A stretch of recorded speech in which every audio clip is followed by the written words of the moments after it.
So excited to talk to everyone. We are counting down the days, December 9th, Los Angeles, the celebration of Black cinema and television. And I'm excited to have everybody here. I guess everyone, can you introduce yourselves and where people might find you in the Critics' Choice universe? Who are we starting with? Vlad? Start with Start with Vlad. Shawn. Shawn, Start with the Canadian, man. Start with the Canadian then. Start Start from with the the top. Canadian. Thank you for starting with some hospitality towards my people. So my name is Vladimir Jean-Gilles. I'm based in Canada. I operate in Toronto, Ottawa, and Montreal, and I've been with the Critics' Choice for a couple of years now. I'm excited to be here. Awesome. Emmanuel Noisette, out here in Chicago. You can find me on the movie blog or on YouTube, all the socials with E-Man's movie reviews. Definitely been a Critics' Choice member for 5+ years now. I done lost count, but I can't wait to get into all these topics too. I guess that makes me the OG. I'm Shawn Edwards, based in Kansas City, work at Fox 4 News. WDAF, just celebrated my 25th anniversary on TV. I've been a Critics' Choice Critics' Choice Association member since 2003. So I've been around, man. I've been around. So I will take the OG tag. Well deserved. And the inception of Celebration came from your heart and mind, right? Yeah, it was an idea that we came up with. It's funny because the math doesn't really add up, but the original idea came up back in 2013, in the first celebration of Black cinema. It was just celebration of Black cinema. We added television later. Was in January of 2014 at the old House of Blues on Sunset Boulevard in Los Angeles, California. That House of Blues doesn't exist anymore. They knocked it down and built some condos, but that was a hell of a night that first year. We honored the documentary 20 Feet from Stardom, and the 5 women who were the subjects of the documentary all came and they performed songs together, did solo songs. It was like Darlene Love, Judith Hill. A lot of people know her because she sang with Michael Jackson back in the day. It was like just a full-on blown it was like a concert. There really weren't that many honorees. And it was funny because I remember we literally had to like beg A-listers to come. I think the only people who came were like Robert Townsend, and for some reason, Penny Marshall, like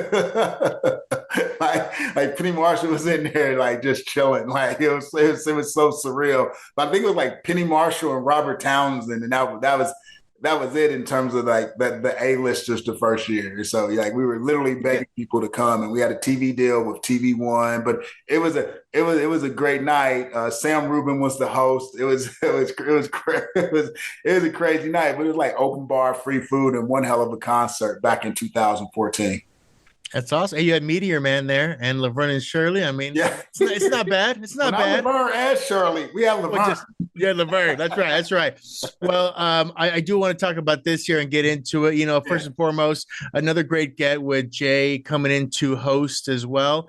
Tell me a little bit about Jay and the decision to have him host this award, because he is just multifaceted, talented, and just funny. He's a good guy. Well, first and foremost, like you said, he's back. So he hosted for the first time last year, and he's got like incredible work ethic because he took the script and was like, let me do some Jay Pharoah things to this script. And then we didn't ask for those, but he created these like little vignettes that play throughout the night. That was all on him. That wasn't anything we asked for. That wasn't anything we wrote. I mean, he just did all of that on his own. He wrote them, produced them, and just gave them to us. And they were funny, man. He went all in, man. You got to love a host who goes all in. He was totally committed. He came up with some killer lines. Like he took the base script and like really punched it up. Like, I mean, that's what you're supposed to do, because we hope you're not going to read the script we wrote, because I can't swim inside of Jay Pharoah's head. But he took that base script, really punched it up. He was energetic all night. He was fun. He was playful. He was never disrespectful. He carried the show. He kept the pacing going. And he's just a really nice guy. So I'm glad he's back. Because the CCA has a long tradition of like going back to back to back to back with our host at all of our shows. So he's on year 2. Like Chelsea Handler's on year 4 at the Big Show, and Tay Diggs did the Big Show like 25 times in a row. So we welcome people back. Yeah, and more importantly, we hopefully we treat them right so they want to come Oh, back he's great. too. Yeah, he loved it. He had a great time. No, it Yeah, was all love, man. He did a really great job. But he's a really talented guy, though. He's funny. He's he very definitely funny. is. Yeah, Very he's funny. talented. He's so great. Let's get into some of the people we are nominating, though. I'm going to start on the director award, and Mr. Ryan Coogler is where we're going to start on this one right now. So, I guess thoughts on. Let's just start with Emmanuel. Let me give me some thoughts on Ryan, and your thoughts on him as a director, but also on Sinners and the power that it's kind of brought this year. Yeah, sure. I mean, it's no secret, especially if people follow me, that Ryan Coogler has always been one of my favorite directors out there. I've had the privilege of meeting him back when he did Creed and he came out to Chicago. And I remember nobody was really checking for him because Michael B. Jordan and Tessa were out there, and nobody knew about this guy that did Fruitvale Station, but I did, and I was like, yo, the Fruitvale Station, I thought I saw the potential right there. He elevated it with Creed. And one of the things that I think makes him one of those pivotal directors is he's always raising his game. Every single film comes out better than the next one. And I think that is one of those things that makes him a generational talent. And specifically, when it comes to Sinners, we saw that in full display. And I think one of the things that very few directors can say and put on their record is that when they put something out there on the big screen, it's an automatic cultural phenomenon. And that's what Sinners was, in my opinion. I mean, this is a movie, if you really think about it, rated R, black centered, and it was a horror. Any one of those obstacles in themselves could limit a movie in terms of its reach, in terms of its audience, or whatever. And this man has still been able to take those limiting factors and have a movie that transcends all of that. I haven't heard of anyone else or any other film this year that would still have people talking about it, still theorizing about it, writing think pieces, doing cosplay, all because of this movie, because of what he was able to do with it and the level of authenticity that he brought to this film. So Ryan Coogler, when it comes to talent, I mean, he is on his way to the top, if not close to it already. I think you are 100% right on. And more importantly, he is the most real and like himself person ever. I literally asked him recently, like one movie someone he might be embarrassed to love. And he said, I'm not embarrassed about anything. He goes, my favorite movie when I was a teenager was A Walk to Remember with Mandy Moore, which I don't get. But he's like, I watched all my dates, watched it. They loved it. It worked. I'm like, or whatever. Michael B. Jordan's laughing at him.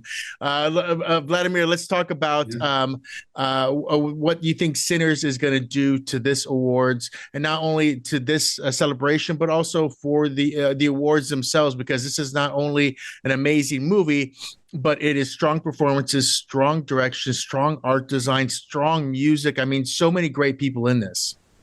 You know, what Ryan Coogler is doing on the collective level is giving Black creatives permission to say yes to themselves and push the boundaries of what they've been limited to do within the creative space of film. You know, for the longest time, you look at some of the icons, like I'll take like a Spike Lee, for example, and all of them, though they are great. You have somebody like Ryan Coogler who comes in and actually prove to people that though you're doing something that focuses on Black identity and Black culture, you can still provide a box office hit that caters towards everybody, again, across the spectrum. Ryan Coogler, I mean, if you look at his career from Black Panther to Fruitvale Station, to Sinners, to a lot of different things that he's been involved in, he's the kind of guy who never boxed himself in. He doesn't allow himself to be boxed in. Sometimes as Black creators, whether it's as critics or as actors or directors, sometimes once we make it into this space, we feel confined into wherever it is that we've been allowed to play with. He doesn't do that to himself, and the industry has been reflected that to him. When you say that, he's up, Emmanuel, to echo what you said, I really like what you said when you mentioned that on top of being a horror film. It's an R-rated film, a black cast. It has black music, and it has some moment of humor that really cater to the black experience. Like to a certain extent, you kind of have to be black to fully experience the emotional scope that this film delivers, right? But at the same time, it does not alienate an audience. You know what I mean? It doesn't make it inaccessible to people. You know what I mean? It's unapologetically black, and it doesn't create extra barriers for black people to enjoy it. You know what I mean? So I'm so glad that he's getting that recognition. And if anything, I'd say that if it wasn't for the barriers that are still within the industry right now, we'd be talking about Ryan Coogler as, in terms of what he's delivered, we'd be talking about him as, why not have him be the next Denis Villeneuve or, the next Christopher Nolan? Think about a guy who's created original material, whether it's original material or adapted material. He's just delivering on the highest level. And I could go on and on forever. I'm very passionate about what this guy has done. But yeah, I'll just leave it at that. All right, and then Shawn, give me some thoughts on this. I know you've known Ryan and Michael for a while too. Oh no, I've been a Ryan Coogler fan since Fruitvale Station. Fruitvale Station is one of the most incredible movies ever made. But no, when it came time to selecting honorees for 2025, I mean, the director award had to go to Ryan Coogler. I mean, what he did with Sinners was incredible. I mean, just from a universal storytelling standpoint, I mean, such an amazing film. The things he was able to do on the technical side, with all the below the line stuff was just masterful. And the fact that he literally taught people about different formats and different ways to watch the movie. I mean, I actually went to the barbershop in Kansas City and had dudes telling me, which format I need to go see Sinners on, which is incredible. I just thought that was insane. There's never happened. I've never been in a barbershop debate over 70 millimeter versus IMAX versus digital widescreen, like with people who don't know the difference between film and television. I thought that was incredible. So yeah, kudos to Ryan for that. Like, once again, he shows his ability to just bend and shift culture whenever he releases a movie, which is amazing. I can't name another director who's done that since Spike Lee in his heyday. And he deserves every accolade he's ever gotten. So real quick, Derek, because I know you mentioned the chances for the award season for Sinners. If we got to keep it 100, I have this sneaky feeling it's going to be very underappreciated. And that's just from past awards. I'm not talking about CCA specifically. I'm just talking about overall in the industry. Whenever you have something like Get Out or, things that happen to be Black culturally centric, that tends to fly under the radar despite breaking box offices, getting critical and general audience high reviews. I am just nervous for this. I hope that this does get the love and attention that it should, but I do have a sneaky feeling it is going to be underappreciated. Man, please stop. Don't tell me it's about to do A Color Purple, man. I don't want it to. I don't want it to, but I've seen it happen to other good movies. Okay, here's real quick. It's all good. This isn't just about Sinners, but real quick. I understand what you're saying, and the chances of that happening are great. But I will say this. It will probably be the most nominated movie at Critics' Choice. It has a good chance of being the most nominated movie when the Oscar noms are announced. I don't know why there's even a discussion about best song, best score, and best casting. Like best song, they should already have their name on the trophy. Original adaptation. I mean, I was gonna say original. You have to. I think it's locked in. I think it's locked in for original screenplay. But best song should be done because I lied to you. Not only is it a great song, but it's so important to not only the plot of the movie, but the overall theme of the movie. And there's never been any sort of recognition to the genre of blues as it pertains to film. Like that best song should be open shut. Best score. I know it's hard to give Ludwig 3 Oscars in a row because that's like Michael Jordan land. Man, didn't Zimmer do it? Didn't Hans Zimmer do it? He'll be fine. 3 in a row is dope, but he'll be fine. I know song and score and casting, there should be no debate. So I don't think it's going to get shut out, but we'll see. But I feel your nervousness. Shut out? Yeah, I agree with you. I don't think it'll be shut out. Think it's a done deal for it? Like it's locked in for best original screenplay? I mean, what could rival it right now? I don't know about that much. Like, let's not get into that. That's a different conversation for a different awards thing too. Let's get the celebration right now too, and we'll move along from here. But no brainer, Best Director award. That's a no brainer for a celebration of Black cinema. That's a no brainer. Okay, so moving on now, we have to talk about these three lovely ladies and one battle after another. I mean, they've been running and gunning nonstop, and they've been doing so well. But more importantly, this film is just a powerhouse, and I think it shows all of them really well. Regina Hall, Tiana Taylor, and Chase Infinity. Let's start with you on this one, Shawn. They're getting the ensemble award, and they are an amazing ensemble. Yeah, the decision behind that was really easy. I mean, you've never really seen like a major release at this level directed by a director of the stature of Paul Thomas Anderson that included, three strong Black women, in the film. And they all really held their own. I mean, they are the central element of the story. And, Tiana Taylor is hot as they get right now. And she's such an amazing talent. But I really want to talk more about Regina Hall because I feel Regina Hall was really underappreciated. I remember at one point I was like, we should really do something special, just for her. But it was really hard to ignore, the entire ensemble. But, a lot of people forget that, Regina Hall has been out here like for 25 years. Like she was in the very first Scary Movie. Like she's been killing it for a long time, and she can do comedy, she can drama, and I really like what she brought to the table in one battle after another. And then you had the newcomer Chase Infinity, who actually probably had the most daunting challenge because she had the most scenes opposite Leonardo DiCaprio and Sean Penn, and she completely held her own. So to honor these three together makes a lot of sense, and I think it's going to be a really powerhouse moment, at the show on December the 9th. Just having these three actresses come together and, talk about their journey and talk about this film. It's going to be an exceptional moment.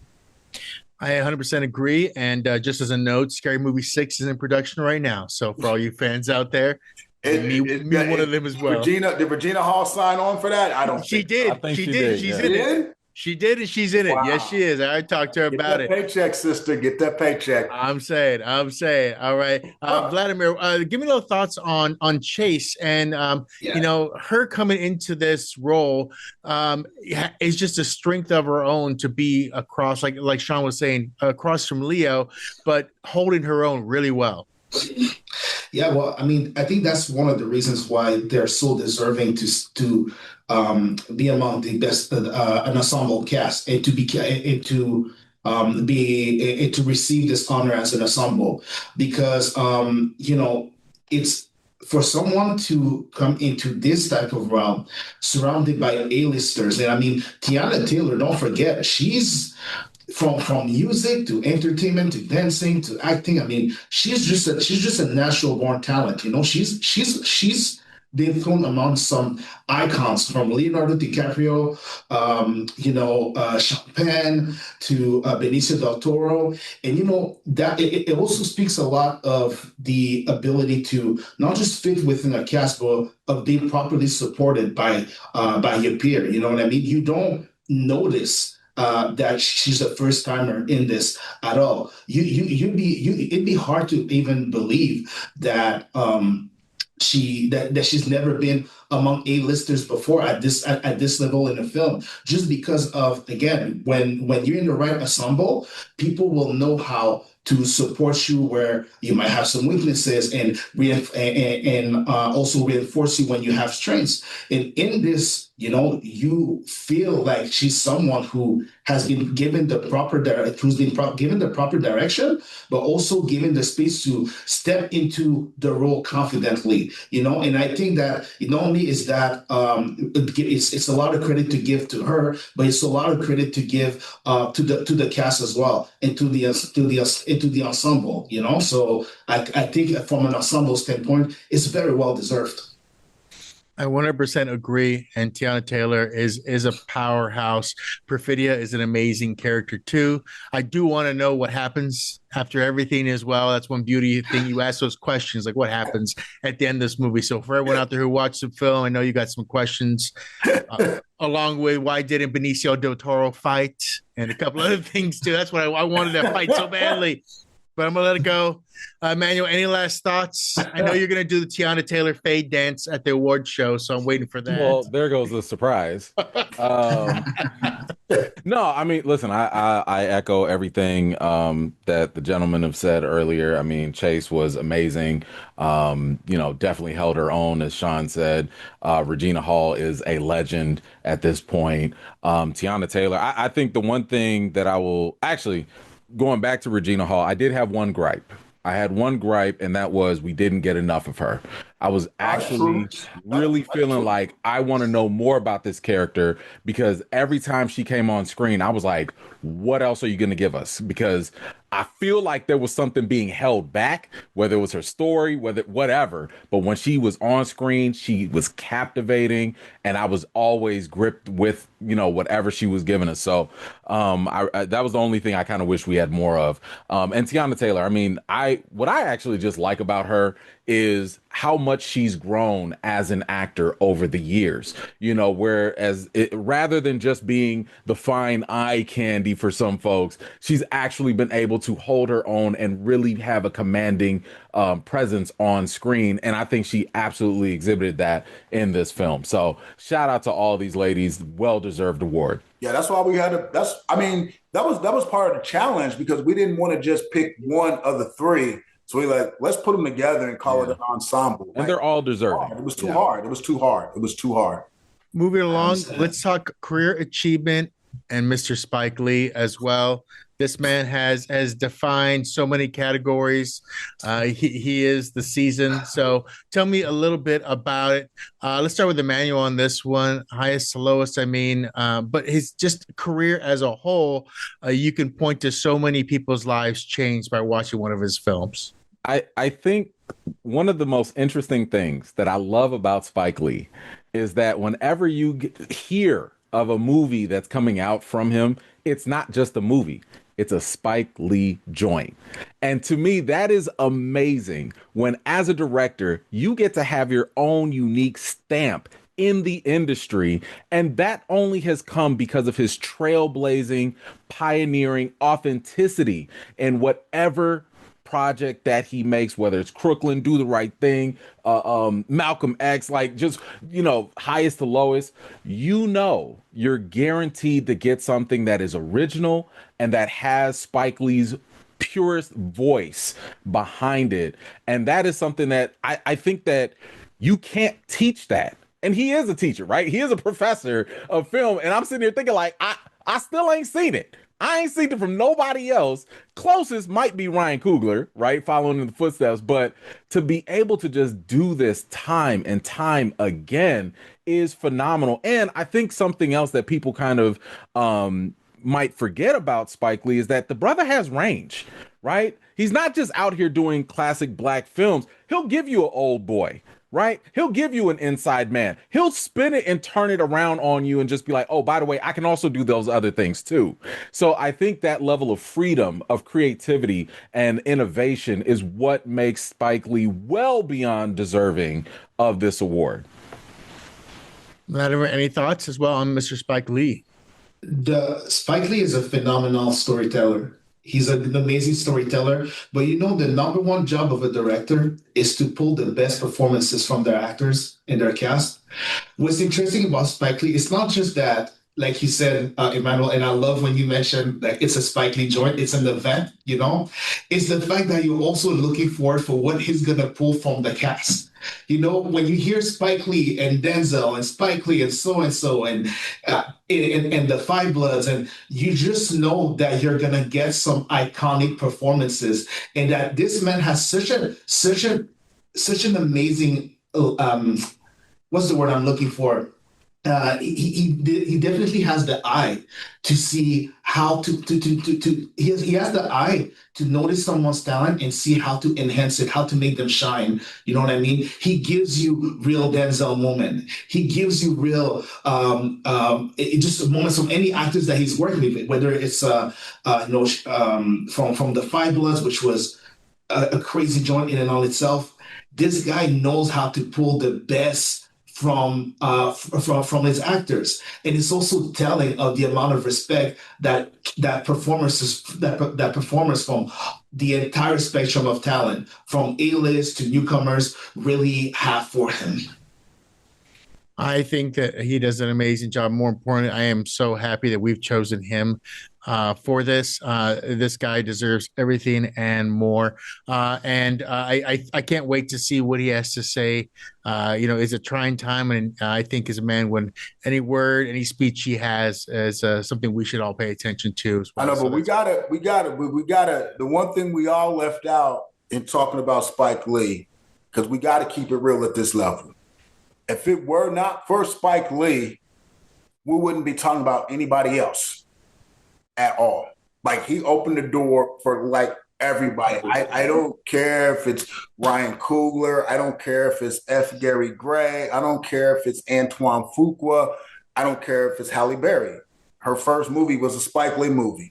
Samuel L. Jackson, Martin Lawrence, revived Lawrence Fishburne's career. Giancarlo Esposito, like all these. I mean, the list goes on and on and on. He has an eye for talent. He opened the door for everybody. Like, he was the lone soldier back in the late 80s doing his thing. Most people didn't even know Black filmmakers, Black directors existed. Spike Lee was the first for most people walking around the planet today. He was the first. He was the only. And he did his thing, and he opened the door and kept it open. Even people who work in film criticism, like Black, Latino, would not be around if it weren't for Spike Lee. That's how massive this guy is. I think people are really underestimating how big of a deal it is that he's being honored with a career achievement, because he is the godfather of the Black contemporary film movement. Like, point blank. It's not an argument. There's nobody even close. Like, even you could have a debate between Michael Jordan and LeBron. There's no debate. There's Spike Lee and nobody else. I don't put that out there because Mike's the man, but you can. I was about to say, I don't know what debate we have. People have that debate. There's Spike Lee. There's Spike Lee and no one else. Yes, he's got all the ratings. It comes to Black directors. There's Spike Lee and no one else. Not yet. I'm looking forward to seeing him there. Done. He's not done by far. No, that's the thing. We're talking about someone who's literally a living legend, a living icon right now. Who I still think that some of his best work ever, though as legendary as he is, I think some of the best Spike Lee joints we have yet to see them still. I think this man can look.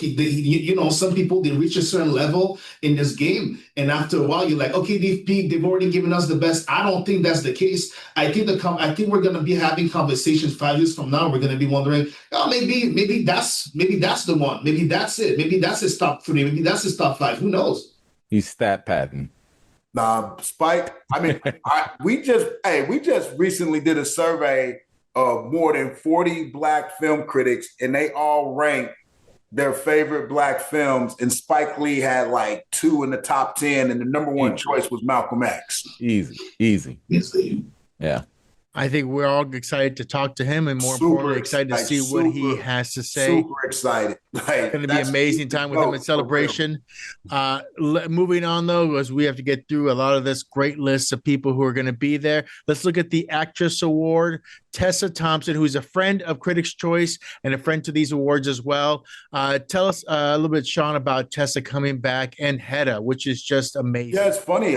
This will be Tessa's second award. I mean, she won the Actress Award for Sylvie's Choice not a lot of people knew because I was during the pandemic era when we did the show virtually. But she got the actress award for that because she was amazing in that movie. But what she did in Hedda is incredible. Just the way she flipped the whole nuance of Hedda Gabler was like okay, you doing your thing with this. She brought this really wicked sort of like really diabolical vibe to the whole proceedings. But I mean, she was flawless from scene to scene to scene, and she just really transformed into character, which she always does, whether she's doing an independent film or she's doing a film like a big blockbuster, like something like Thor, or she knows how to transform in that moment, even if she's doing something important like in Selma.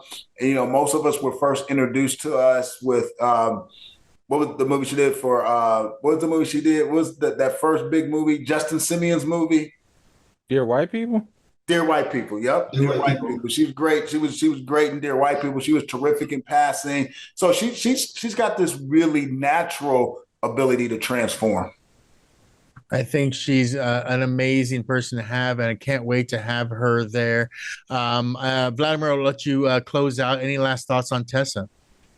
Well, honestly, you know how good of a you have to be in order to be because she's had supporting acting role for a long time, right? Leading role and supporting acting role. You know how good of a supporting actress you have to be in order to make the lead look good when you're arguably even more talented and you are performing at an even crazier level than them. I mean, this is someone who deserves recognition. You know what I mean? And from what I know, she's also very humble. So I'm glad that she's getting her flowers. I think she is well deserved, and more importantly, I can't wait to see her there. She has been on the road talking about Hedda for a while, and it's something that she very much believes in, and that's always great when you see actors, have so much love for their project. She's a push. Yeah, I'm glad she's pushing it because it's directed by Nia DaCosta, and it deserves some love. I like that the collaboration between the two of them a lot. Next up is Supporting Actor Award, and we just saw this man, funny enough, in Las Vegas at F1, but the man from F1 himself, Damson Idris. Tell me a little bit about Damson and how it's, he just gets better, whether it is FX and Snowfall or different films, he's kind of just delivers, and he's getting better every year. So talk a little bit about that, Emmanuel. Let us know what your thoughts are on Damson. No, first and foremost, I mean, this is a guy who I think, most people probably know him from Snowfall, and ever since he really put that performance on screen for folks, it's just been, the sky's been the limit for him. And I think especially after F1, my curiosity's been even more piqued about all right, you have more in you. And I'm waiting for him to get more roles because I feel like we have yet to tap into what he can really deliver. I mean, I liked him in Swarm, even though it was a smaller role. And it's just like he's super talented, and we have yet to see what he can do. I mean, listen, I know the rumors were out there that maybe Black Panther could be in the works. If something like that on that level were to match up with this guy, I think he is going to skyrocket, and he's going to be at that point where we'll be like, okay, he's the next one in line. So to me, he's just a bottle full of potential waiting to burst. I can't not talk about how good he is. I first met him during Snowfall, and everything he has done has been just magic too. Let's hold on, Emmanuel. You the expert on this, right? Yeah. What's that? What is Kevin Feige and Ryan Coogler waiting on? Just because he's like uniquely. So Damson is unique in this way. Mm-hmm. He's got the talent, but he's got just the right amount of cockiness. Like he's got that cockiness where you're like, I can see this dude being the bullet in the chamber. Somebody just needs to pull the trigger. Because look, they believed him. They believed enough in him to cast him opposite Brad Pitt. Mm-hmm. That's not small. In a big movie like F1, and he held his own. So he's definitely ready. But the first person who knew this, John Singleton. He carried Snowfall from start to finish. 100%. Like he carried Snowfall more than Idris Elba carried The Wire. Because Idris Elba got killed in season what, 2? 2 or 3, something like that. Yeah. It was early. Yeah. But he carried Snuff. He's ready. If I'm Kevin, look, that's why he's getting honored. To your point, he's doing everything that Marvel typically looks for, which is, can you have can you hold your own in a film, and can you do something on the TV side? And he's done both. He's been a lead. He's been a supporting actor with another well-known actor alongside. He's doing everything close to what Chadwick was doing before he got picked. He could play the straight guy. Do you want the money? Do you want the money? Guy. He could play the unsexy guy. And he got one hell of an American accent, so I know he could pull off the Wakanda accent. Oh, that's easy for him. It's easy. He can do it. Yeah, that's the thing I wanted to add. Like, I'm just waiting for him to be given the opportunity to lead a franchise. At this point, I mean, you know, whether it's in Star Wars or Marvel. I don't do Star Wars. I'm not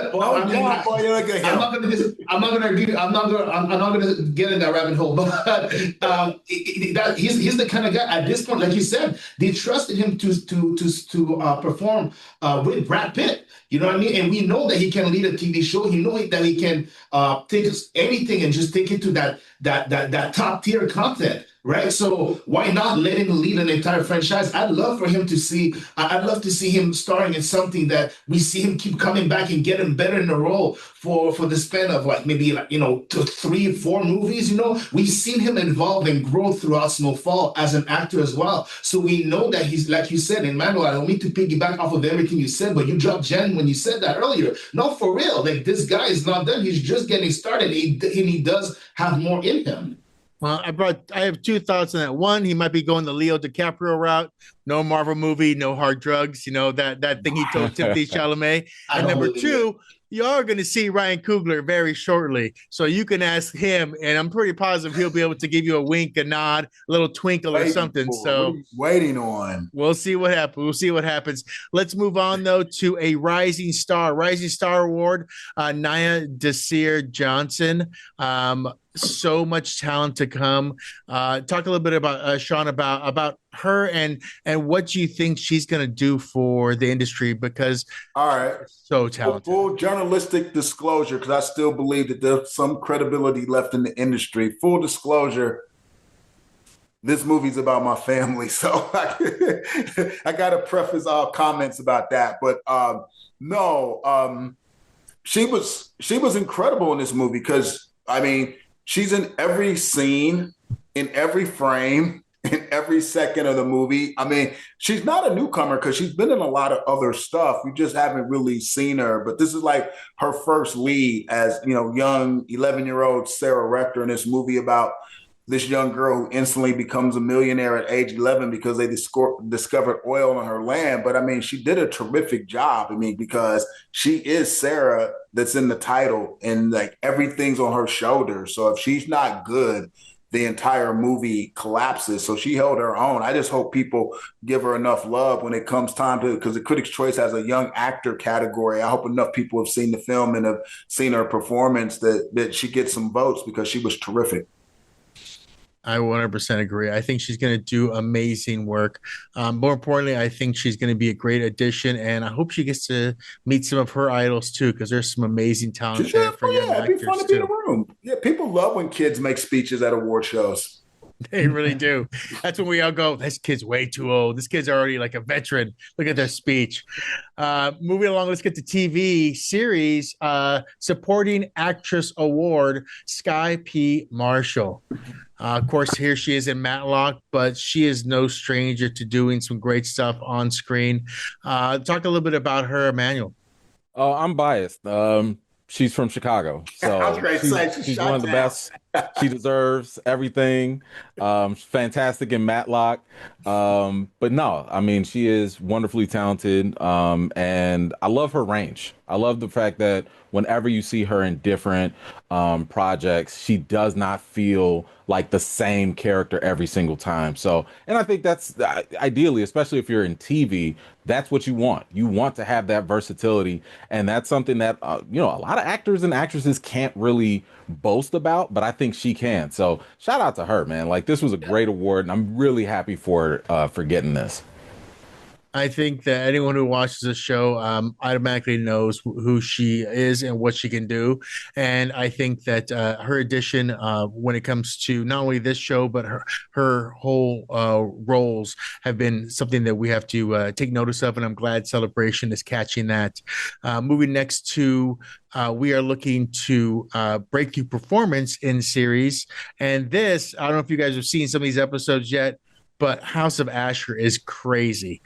And what she puts down, like I talked to her at Comic-Con first. What Tanika Davis puts down is insane, like so cool. So Vladimir, let's start with you.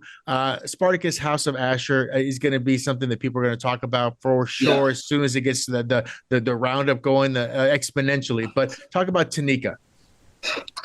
I think you know what I like about performers like Tanika is that though they're giving a specific role that they can easily be typecasted into, I don't see that happening for her. I don't see her being typecast into something that she's gonna have a hard time, letting go of. I think there's there's range, there's talent there, but there's also a lot of potential and a lot of potential for the future, and lots of as like I mentioned earlier, the best job of a director, whether it's TV or movies, to get the best performances from their actors and actresses.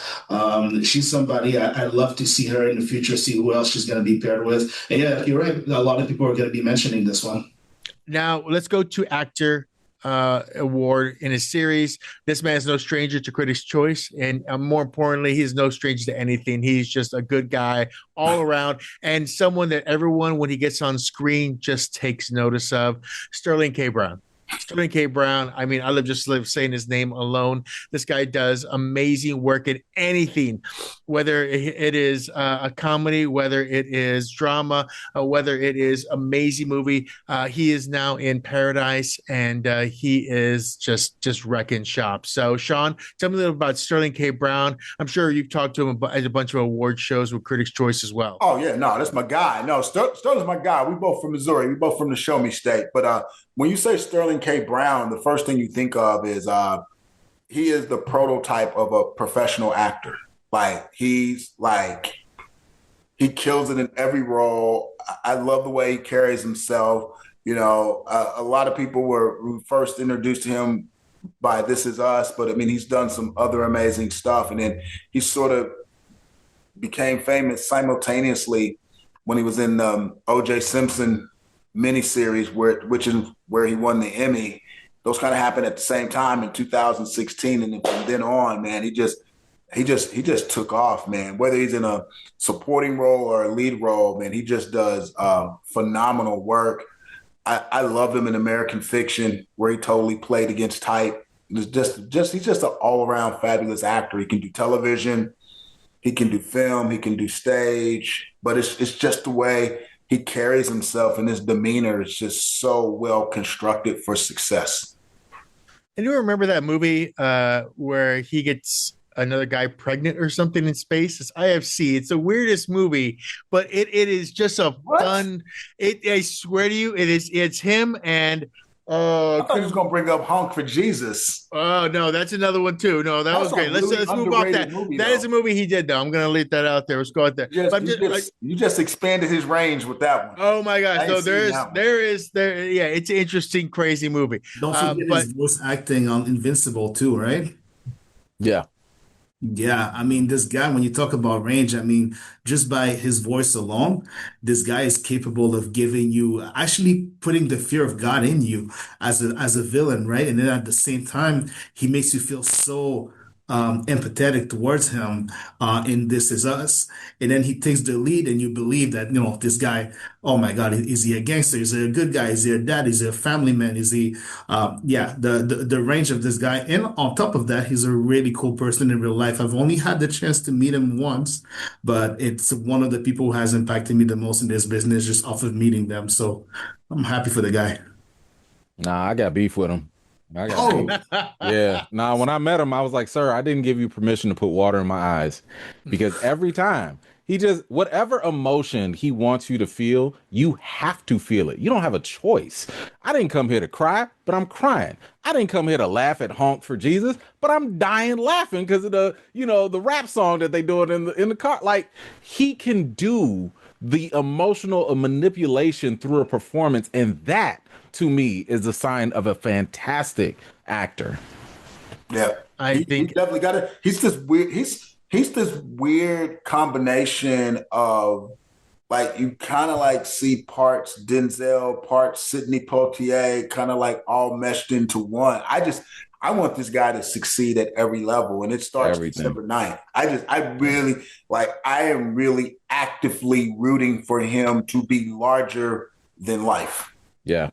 and he will. December 9th, celebration. He's going to do amazing. And just being there, just being present is enough for Sterling K. Brown. And so we will see him there. Well, just being there is going to be amazing because he tore his Achilles on set, so he can't walk right now. Yeah, he's gonna do the best, most believable. At least he's off that walker ever. He's not on the cart anymore. You know, where you put your leg on the scooter, right? On crutches, but yeah, he's still coming. But yeah, he tore his Achilles doing a stunt, man, for the second season of Paradise. Damn. Wow. Well, there's a man who does it for his art. Let's move on, though. Let's talk Smoke. Let's talk Actress Award Series and Journey. Let's talk about it. Journey, Emmanuel, get into her because she's a friend for Celebration as well as a friend for Critics' Choice. A little bit about her and this role in Smoke, you know? Yeah, I mean, first of all, I've been a fan of Journey since Full House. So like we're similar in age. So we've literally grown up together, like we were around the same age when she was in Full House. So I've watched her career from Eve's Bayou all the way up to Lovecraft Country, which I thought she'd give amazing performance in. And then to watch her in Smoke, I was just sitting here like, just when I thought I've seen it all, because I've literally grown up with your career, you still come out with more, a different side, a more fierce side. The way that she's able to command the screen is amazing.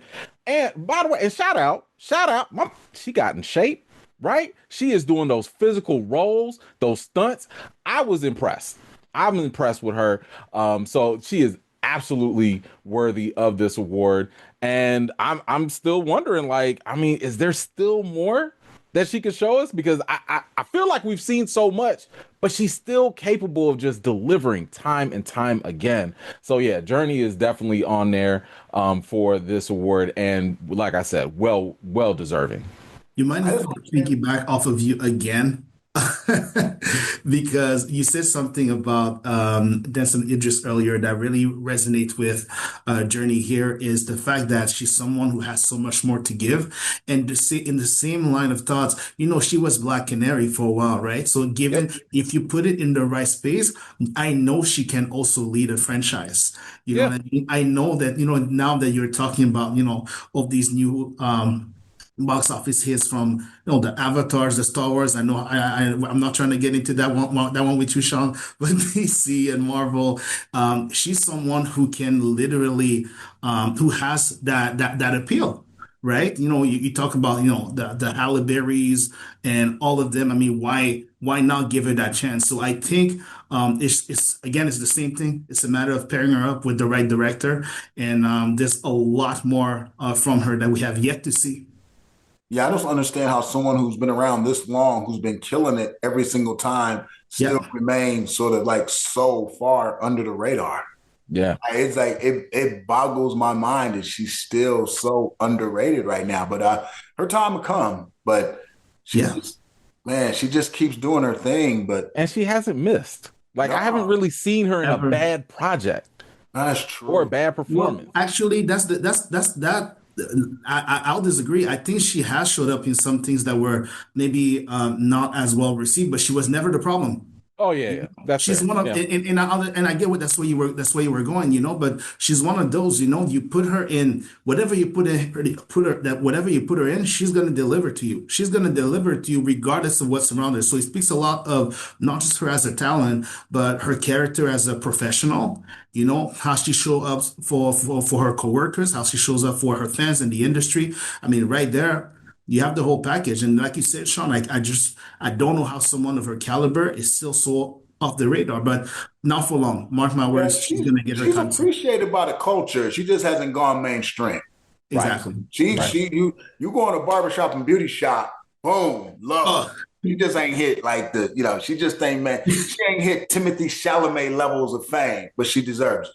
No, but she delivers every time, and that's what matters. And when we get around award season, More people need to watch Smoke. I don't think enough people have seen Smoke though. Yeah, that's the other problem. I don't work for Apple, but I'm endorsing Smoke. Y'all need to get out here and watch. Y'all need to really get out here and watch Smoke. Seriously, I don't think because I don't hear people talking about it. Like y'all need to be out here watching Smoke. Like seriously, y'all need to watch Smoke the way y'all watch out on Power series. But y'all, you mean Power my Force? generation. I felt targeted. Power. It's too many powers. All of them. All the powers. The whole power. Power Force. Power Rangers, all the powers. Power Rangers. All the powers. Power Rangers. A lot of power. All the powers. It's a lot of power, baby. It's a lot of power. A lot of power. All right, let's go to someone who I've grown up with. I've talked to him so many times throughout my life and career, and he is just a smile that pops on my face. That's this man right here, David Alan Grier. I cannot say he is everything I ever wanted to be, and he is just a hug in a man form. I can't say it no other way. Let's talk about him in this because he's getting the Vanguard Award, and he deserves every award we could possibly give him. Sean, talk about Vanguard and David Alan Grier. Vanguard is just an award that really sums up someone who's had an exceptional career, if I call it a career achievement award. And all I can say is it's about damn time. Like, really, like this dude is classically trained for the stage on one of the greatest sketch comedy shows ever. Better than SNL, in my opinion, Living Color. I mean, the things he was doing on there were just like so groundbreaking. Like, he's just funny, and he's different types of funny. But he's also been in some great films like A Soldier Story and Boomerang. And like he just quietly delivers quality. And like he's a lot older than most people think. And he's been around for so long, but he's got this great personality so he comes across much younger than he is. But I mean, he's like almost mid-70s, but he's been around for decades. So, like what the kids say on the streets, man, he needs his flowers. So we're gonna give him some roses, some carnations, some tulips, and some orchids. I think that he deserves every one of those things. And anyone who doesn't know his career needs to just comb through IMDb and watch everything he's ever been in as well. Whether you're doing snaps in a Z formation or not, like just kind of throw that out there. Trust me, I have to mention this. That's why awards like this one is so important because the contribution that some people's contribution to cinema will go underappreciated, and it's our responsibility to make sure that they know how much we appreciate them. Like you mentioned, you just have to do a quick IMDb search and you'll be like, oh my God, he was in this and this and this and this. I love all of this. I always had a great time when he showed up. And that kind of stuff, unfortunately, sometimes we don't appreciate it until it's too late. So I'm so glad that we're getting the opportunity to let him know how much he's appreciated. Yeah, absolutely. That part. Yes, man, you just put a wrap on the show. What more can we, like Jay-Z, I mean, what more it. can we say? I'm not following that up. That's right. So watch St. Dennis Medical because we need to keep him on screens all the time. Let's go. We got last two here really quickly. I do want to talk about documentary award number one on the call sheet. Reginald Hudlin, who has defined so many different careers and been part of so many different, I guess, his own dynasties in the sense that he just kind of creates and helps everything happen. Like he is one of those people that is a creator in the purest sense. Sean, tell us a little about Reginald and him being part of this, and not only in the documentary world, but also beyond that. No, like what Vladimir just said. I mean, that's why we do this show for people like Reginald Hudlin and the other director, the other half of the documentary show with Lynch. Um, no, Reginald Hudlin is like, I mean, he's a cornerstone of the Black cinematic experience for the past 3 decades. I mean, I was first introduced to him and his brother, Warrington Hudlin with a House Party, which is, a classic, and that's like Vlad said, that's why we do this show, because, if mainstream media, when they do their list of the all-time greatest films, they're never going to list House Party. But if you survey us, it's House Party. Like, House Party changed my life. House Party was one of the first, like we were talking about earlier, House Party was one of the first films I watched where I felt seen. Because I wasn't no Crip and no Blood. I wasn't Boys in the Hood. I wasn't Menace to Society. I wasn't me. I was the Morehouse. I saw myself in House Party because that's what we did. And that's what Reggie did. He brought us House Party. And, Reggie also produced Django Unchained. He's won Oscars. He's also produced the Academy Awards. He writes comic books. Like, he does all this. And he directed Boomerang, another movie that never makes mainstream lists. Well, they just did the all-time funniest comedies ever. And Boomerang wasn't on the list. And I immediately said, that list is invalid. That's who this guy is.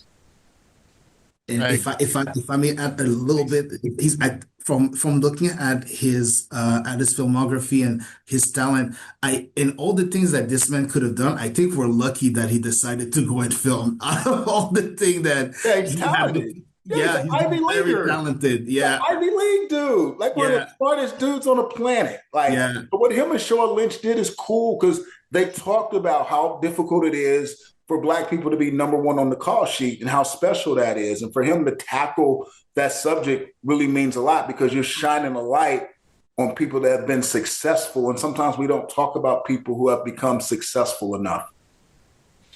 I agree. I just want to say, like, that's one of the reasons why this specific documentary is so deserving of an award, because a lot of times Black culture, Black professionals, Black people get overlooked when they overachieve because it becomes an expectation. And what does not get discussed is how much went into how they got to wherever they got to. And that's what made this documentary so critically important, because to be honest, I haven't seen very many, if any, other documentaries. You'd be lucky if maybe in an interview you hear a snippet of what these actors would talk about. And the fact that they were able to really get these stories and personalize them in the documentary and really just make people understand, by the way, I didn't just get this by luck. I didn't get yes, I'm talented, but I also needed like this, and I had to overcome this and that. And that is phenomenal work. And that's one of the reasons why they are both well deserving of this. And I just wanted to comment one other thing on Sean's point. I had no idea until I became a film critic of how much of a footprint and fingerprint Reginald Hudlin had on my entire life. The mere fact that I was reading Black Panther because of him. The mere fact that I was watching the BET Black Panther because of him. Watching House Party, watching Boomerang, watching like Marshall, I'm sitting here like, this dude is everywhere. And I never knew. I never knew. And that is why I would even argue, I don't know if we have already or if we will, he deserves another award after this. You know, because it's like this documentary thing, that's cool, but he's clearly bigger than that. Yeah. So, yes, shout out to Reginald Hudlin and Shawn Lynch for this. And they did a great job. And again, to echo what I was saying, like we're lucky to also have him in film to be able to bring into that discussion. We are fortunate of that, and that's why Emmanuel, I agree. Like he's definitely deserving of that. Yep. They made like 4 House Party movies. He's like the first Black director to have a true franchise. They made 4 of those. Yeah. I also love Bebe's Kids, but that's a different story. So It was a first. So I go it. Whatever said. I love Robin too. So let's close this out though. Shawn, as we close things out, we're gonna have a song, right? We're gonna have a performance at these awards too. Tell us a little bit about that. How highest to lowest music came into celebration of Black cinema and television. yeah, I mean, it's something I've been trying to fight for a long time. I'm an entertainment guy. We're just trying to provide something to break it up, and it was the song in Highest to Lowest was one of the best aspects of the movie. I really thought that was a poignant moment, and I thought it made sense to add that song when I was listening to the lyrics. It makes a lot of sense to add that into the segment in which Spike's being honored with his Career Achievement Award. So I think it's going to be I think it'll be a nice tie-in, and give the audience something to look forward to. A little bounce, nice little ballad, like mix it up. So I'm really first time, so I'm looking forward to it. Very cool. Well, I know we all have to get somewhere else to go. Before we get there, December 9th, Los Angeles, of course, the celebration of Black cinema and television is growing bigger and better every year. I can't wait to see everybody there. I can't wait for everyone to see this. We're thinking January 2026 for everyone else who isn't going to be there. So make sure to mark that on your calendars. It'll be on STARZ. You can watch it. You can watch it on STARZ. Same network as the Power Cinematic Universe. You have no excuse. No excuse. Nah, you can watch it. We know you're tuned into that. We know you're tapped into that. It's streaming on STARZ, and it's broadcasting on Nexstar stations across the country. So it'll be on KTLA in Los Angeles, KPIX in New York, WDAF in Kansas City, WGN in Chicago. I don't know what we're gonna do about Canada though. We're gonna get some kind of deal, man. We're gonna work. But if you got certain cable packages, they do carry Nexstar stations. Because I know when I'm in Montreal, I can watch KTLA and WGN. So that's cool. And real quick, because Emmanuel, I'm looking at your first and last name. I want to try this out real quick. Sac passé. That boulet. I knew it. How you see my Haitian brother? I love Haitians at the Critics' Choice, man. I love that. Man. I love that, man. Very cool. Well, I can't wait to see everyone there. Celebration of Black cinema and television is coming, and it is stronger than ever. Thank you all for joining. Appreciate you, man. Can't wait for everyone to be a part of this and to see it later on STARZ. Have a great day.